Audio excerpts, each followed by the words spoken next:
In an attempt to find the best functional trainer on the market, amongst all of these and many others, there's one that keeps popping up that we keep getting questions on, and that one is this, the Inspire Fitness FT2. Let's review.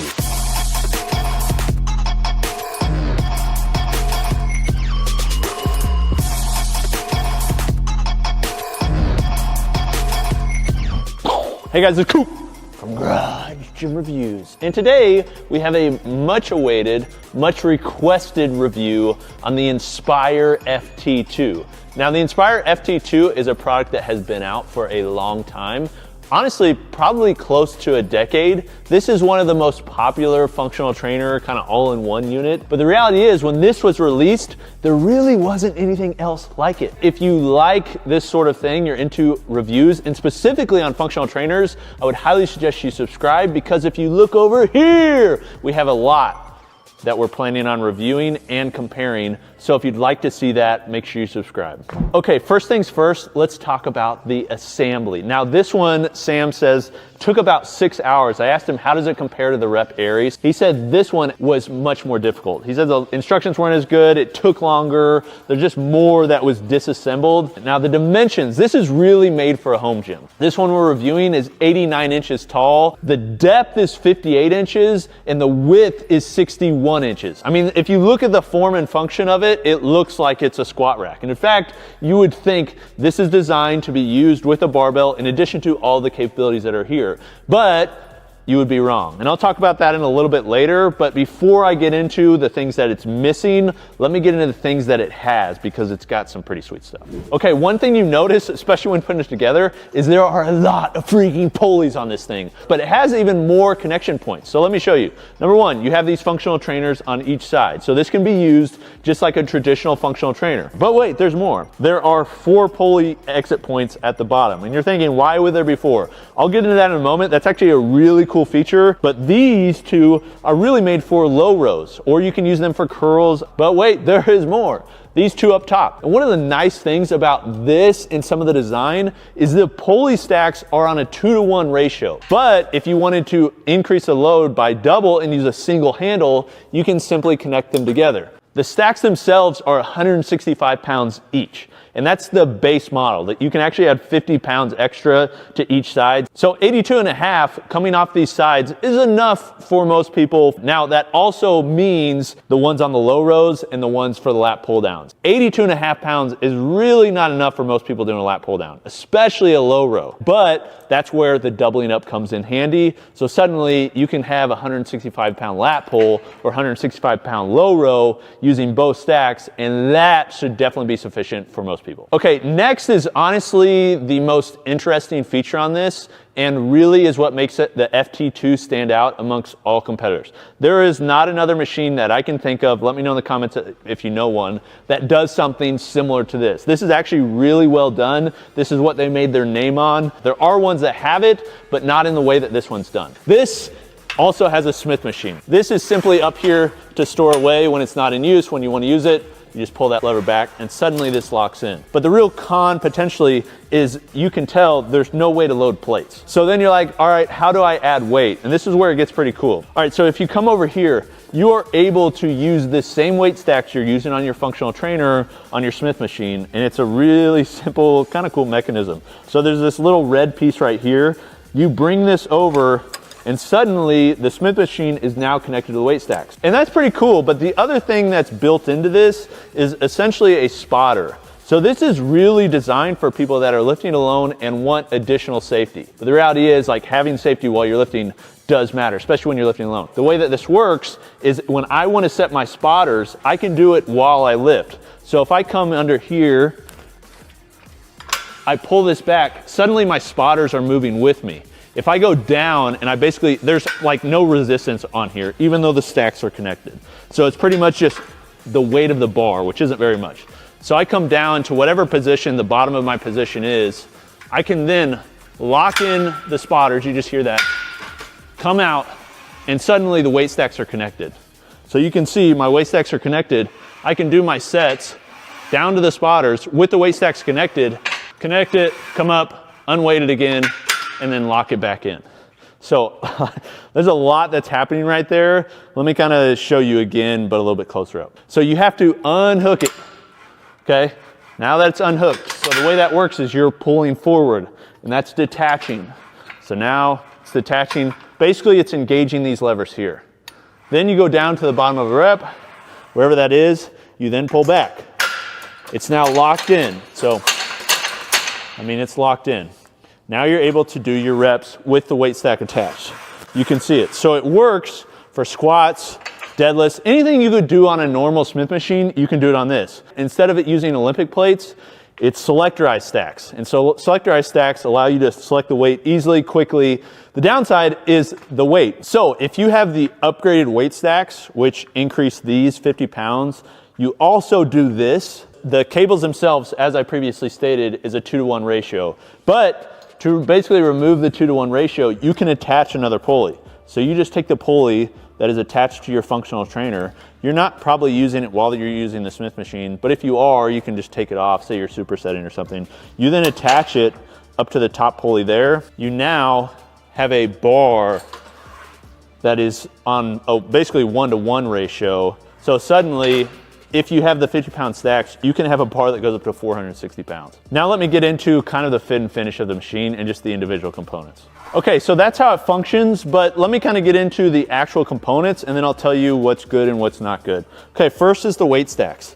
This is something that's very annoying. I absolutely hate when companies do this. I don't know why they do this. I wish they'd given another option. If you're looking at the weight stack, you can probably already tell what I'm gonna say, is they don't have any weights on here. There's no weight increments. This does not weigh 1 pound. That does not weigh 16 pounds. But people want to know how much they're lifting. So this just forces another calculation that people have to do. But these stacks right here are just cast iron plates. They're pretty simple plates. The head plate's cast iron too. As you can see here, there's these extra cones, and those cones are there simply if you want to add extra weight, you can take this full stack off, take the cones off, and then add the weight. Now what's protecting them is this like weird nylon cover thing. This reminds me of what's on the Titan Ronin. I don't know if you guys have ever seen that or the review. It uses the same material. This is basically the cheapest way to protect the stacks. It's not a big deal for most people, okay? I recognize that. I'm just gonna call it out. Now the cable that's used on here is pretty heavy duty, but I will say the pulleys that are used on here are a nylon pulley. Personally, for most home gyms, I prefer aluminum pulleys. The reason being is they're smoother. The reason that companies use nylon pulleys is because in commercial environments, they are less likely to wear out. Whereas if you use aluminum pulleys, the aluminum pulleys won't wear out, but they will wear out the cabling. Really, I wish they had the option to add or upgrade or just make it aluminum pulleys. Because this is being used in a home gym, it would just make it, you know, somewhat more smooth. That said, there are 30 total pulleys on this. So there's a lot of pulleys that are throughout. You have to recognize this is all stuff you have to put together yourself when you buy it. Then there's this red Smith bar here. I actually like the color. It's nice because it provides a contrast, and it's also nice because you can see it so you don't hit your head on it. I think that's probably the biggest reason they have it there, just so like if you're using it, it's very easy to see and recognize. It is knurled. It is not a good knurl. It's not. This is a low quality knurl with not Cerakote. It's like a glossy powder coat or paint. Basically the knurl is almost non-existent. The other thing is like this center knurl, there's no center knurl, which kind of makes sense because people may do front squats or something like that, but it doesn't make sense because this is a very slick coating. So using it on your back, it's not that great. It doesn't stick very well. If you're used to an actual barbell, you're not gonna like this bar. This bar feels really crappy compared to real bars, and that's because the knurling and just how glossy and slick it is. To give you the best comparison to this bar, the one it compares most to, in my opinion, is the cap barbell that we dropped 3,000, but it bent at like 800 pounds. So it has the same like plastic coating, whereas if it bends, it starts cracking. Now, the spotters that are built in, I love this feature. They come with shocks or springs. This allows you to basically jump the bar easily and have some sort of shock. Because you're gonna be potentially lifting over 400 pounds on this, and let's say you drop it from the top of the rep, there needs to be some sort of shock to protect it, and that can do it. Due to the design and where the stacks are placed and where it's bolted, it's not the most stable. So there is a pull-up bar up top, which is knurled, by the way, and what's funny is the knurling on this is a more significant, more aggressive, better feeling knurl than what's on the barbell. which doesn't really make sense. I wish they would have just done them the same. When you're using this, the machine has a tendency to sway if you're like putting any sort of English on it. So as you can see, I don't think it's gonna affect your workout, but no, like you're spending a good chunk of money and like it's just not the most stable. All right, now let me get into what's good and what's not so good. Okay, the first big pro is there's, as you can see, a lot of versatility in a somewhat compact form. In fact, another pro is one of the low row pieces can actually be used on a bench. So we don't have it in here, but this is a really cool feature that I hope other companies will like be inspired by, because this thing is sick. The reason that there's these extra pulleys is, yeah, you can use them for low rows or other things, but they can be specifically used for a bench they have that backs up into this and then has a leg extension and leg curl attached to the bench. Like you see on some of the cheaper benches that are out there, which by the way, I love the idea of having a bench that has a leg extension and leg curl. I wish like higher end companies would have it. It's very nice. I don't understand why they avoid it, but I don't know of any other bench that has pulleys inherent in the bench, which this one does, for it to be smooth all throughout the motion. That's what makes it unique. Now let's get into my cons, because there's quite a few of them and they're kind of big.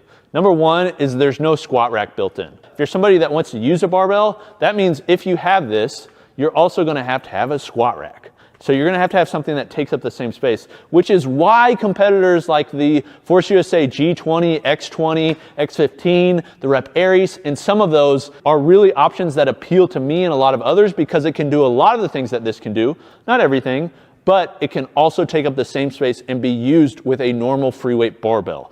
That to me is a massive con, and you just have to know going into it, if you ever want to use a barbell on a rack, this will not be the rack. I think for the price, the quality is not as high as I'd expect. It's just not the sturdiest. The components, I do like that there's like etching on these here. The like knurling that's on it is just okay. The pulleys are just okay. The shrouds, it just doesn't feel like a really high level piece. The other thing is like the size of it. You cannot overhead press with this, especially most people at least. So like I'm a pretty average size and I can't, I mean, you're just gonna hit it. So you're gonna have to make sure you're sitting. That's a benefit because you can use it in a basement, but it's also a downside because there are people that would like to do overhead work and that sort of thing in the rack, and you just can't do it with the Smith machine. The last one, and this is a big one, is we're not buying this in a silo. There's a lot of options that are available today. When this came out, wasn't a lot of competitors. You fast forward 5, 6, 10 years, man, there are a lot of competitors in this space today because there's a lot of people having home gyms. Okay, hold on to your butts. This, all that you see here in the base model is $5,000 with free shipping. That is a lot of money, especially when you factor in that you can't use it on a squat rack. How does that compare to other options? So first option are the Force USA options. Those seem like the ones that to me are often most comparable. The Force USA G20, which is plate loaded, but it does have stacks on the back that do get really heavy. That can be used for lat pull downs, functional trainer pieces. It also has the addition of a leg press. It can be used as a Smith machine. There's a lot there. It's $6,000. So you're paying $1,000 more to get that one. Next one would be the Force USA X15. The X15 and the X20 are similar. The X15 does just have a half rack. This one does not have a Smith machine, but it costs quite a bit less at $4,000. And then if you go with the X20 because you want a full rack, pay another $1,000, and you're looking at $5,000. Then you have the rack that I think competes the most with this. That is newer and that I think has some superior features and quality depending on what you're looking for, and that's the Rep Aries. The Rep Aries we recently reviewed. If you are into free weights, that's kind of the option because you have similar pulley systems, but you also have a squat rack. The one downside and the difference, and the reason that this one can still be recommended, is that it does not have a Smith machine. But you get a freaking amazing rack with heavy stacks that can do a lot for quite a bit less than this. So a little bit over $3,500, you can get the Rep Aries, and there's just a lot you can do with that. This one lives in a unique position, and is the reason that I would still recommend this depending on what you're looking for. This is kind of a niche person, but if you are somebody who likes the ability of all the cable features and either has a separate squat rack that they want to keep separate or does not plan to use a squat rack but would rather use the Smith machine and really likes the Smith machine, this is your option. Despite some of its shortcomings in quality and stability, like you're gonna enjoy this. You can get strong, fit, toned. Is that a real thing? What is toned? You. Thank you, sir. Yes. Let me know in the comments of what you think of this. I know this is really popular. I see people talk about the FT2 all the time in the community. Do you like it? What's your experience with it? How do you think it compares to others? And would you like to see us compare this directly, side to side, with any others that are out there? Let me know in the comments. We'll see you next time. Peace.